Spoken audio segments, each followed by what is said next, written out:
Κάτι λέει για Helen Joyce Burke. Τι αυτά.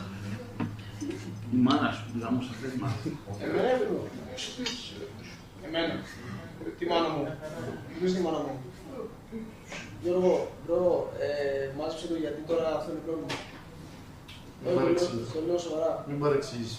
Όχι, μπρο, μανάδες δεν βάζουμε στο. Το λέω μια φορά τώρα, γιατί εγώ διάβασα ένα ακόμα, δεν έχω ιδέα. Το κατάλαβα στο τρέκ.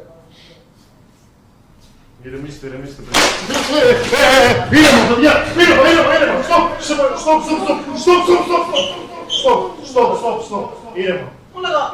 Ήρεμα. Βλέπεις είμαι ήρεμος μόνο. Ήρεμα. Δεν σε κοπανίσω. Στοπ. Μάλακα. Ήρεμα. Στοπ. Προσπαθώ να σεβαστώ ότι μου στο λέω του Γιώργου μου, αλλά είμαι ήρεμος. Ένα ακόμα διάβασα, μου βρήκε μόνο ρε φίλε. Στοπ. Τι είμαι το παιδάκι. Τι με πέρασε εμένα.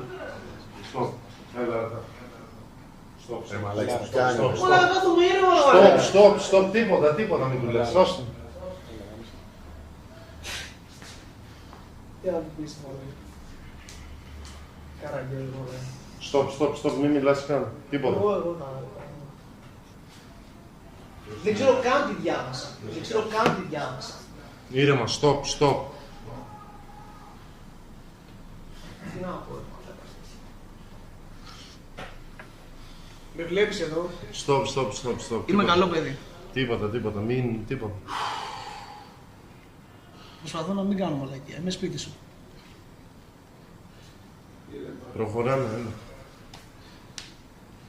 Τέλος πάντων, δεν θέλω να αφήσω άσχημη ανάμνηση.